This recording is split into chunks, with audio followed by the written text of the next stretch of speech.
नमस्कार मित्रांनो, मी अभि संगपाळ आणि तुमचं पुन्हा एकदा स्वागत आहे आपल्या नवीन प्रवासात व इतिहासाने भरलेल्या लॉगमध्ये.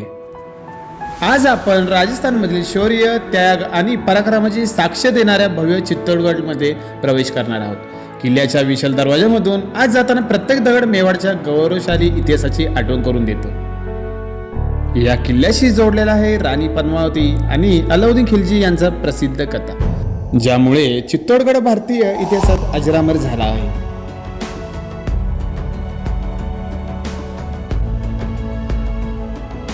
पुढे आपल्याला दिसतो चित्तोडगडचा अभिमान असलेला भव्य विजय स्तंभ. राजपुतांच्या शौर्याची आणि विजयाची साक्ष देणारा हा स्तंभ आजही तितकाच दिमागात उभा आहे. त्यावरील अप्रतिम कोरीवकाम आणि स्थापत्यकला पाहून प्रत्येकजण थक्क होतो. यानंतर आपल्याला इथले स्थानिक गाईड थोडीफार माहिती देतील. किले का पूरा बैक साइड एरिया था. इसका फ्रंट साइड अलाउद्दीन खिलजी और राणा रतन सिंह के बीच में जो युद्ध हुआ था उसके कारण पूरा डैमेज कर दिया था. ये में जो फ्रंट साइड है इसका वो पीछे की तरफ है. यहाँ से घूमने के बाद में अपन वहाँ चलेंगे. जो फ्रंट है ये पूरा बैक है जो अपन आए, जब भी पूरा सिटी वगैरह पूरा इधर डेवलप हुआ तो इसको फ्रंट कर दिया. सामने जो टावर देख रहे हो इसको बोलते हैं विजयस्तंभ टावर. महाराणा कुंभा द्वारा बनाया गया जीत की खुशी में. मालवा और गुजरात के सुल्तान को हराकर बंदी बनाकर लाए थे. इसी जीत की खुशी में इस टावर का निर्माण किया, जिसको बनने में 8 से 10 साल लगे. 1448 से लेकर 1458 में कंप्लीट हुआ, जिसमें 90 लाख अशरफी मुद्राएं का खर्चा जो आज के टाइम पे 90 करोड़ से भी अधिक माना जाता है. 90 करोड़ भी दे देंगे तो ऐसी चीज़ बना के नहीं दे सकते जो इस टाइम पे बनाया, जो आज के टाइम पे 90 करोड़ से भी ज़्यादा का माना जाता है इसको. यहाँ का जो राजस्थान पुलिस का जो सिंबल होता है ये विजयस्तंभ टावर ही होता है. उनको जीत की खुशी में टॉफी वगैरह मिलता है, वो विजयस्तंभ टावर ही मिला जाता है. जैसे 30 फीट चौड़ा होता है, 122 फीट की हाइट होती है और 157 इसके अंदर सीढ़ियाँ होती है जो गोल राउंड में टॉप तक जाता है. कोविड के बाद में इसको बंद कर दिया. जैसे 2018-19 से चालू था, उसके बाद में इसको बंद कर दिया. इसके यहाँ से सामने चैनल गेट है, उसी के यहाँ से इसका एंट्री होता था. 20 रुपये का टिकट होता था.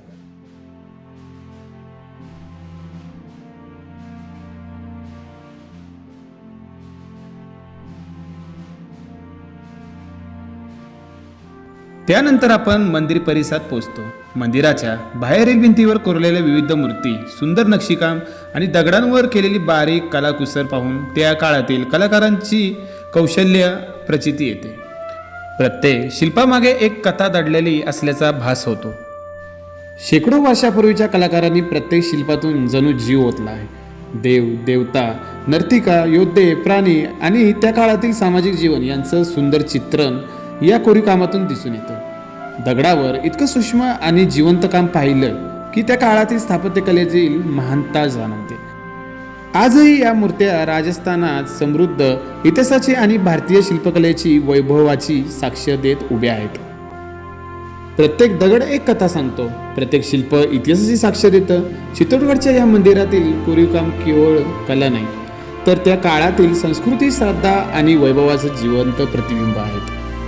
शेकडो वर्षाचा इतिहासही आजही या दगडामध्ये श्वास घेताना जाणवतो.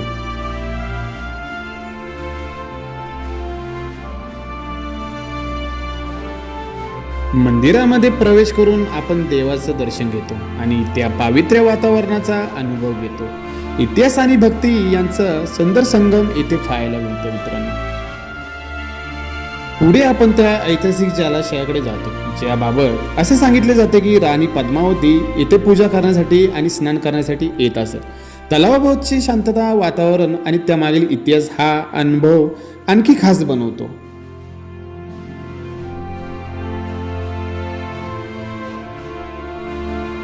इतिहास, स्थापत्यकला, शौर्य आणि राजस्थानची समृद्ध संस्कृती अनुभवत आपण आजचा प्रवास इथेच थांबवतो.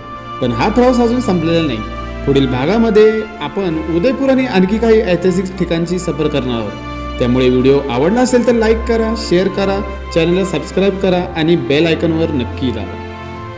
पुढचा भाग लवकर भेटेल. तोपर्यंत जय भवानी, जय शिवराय.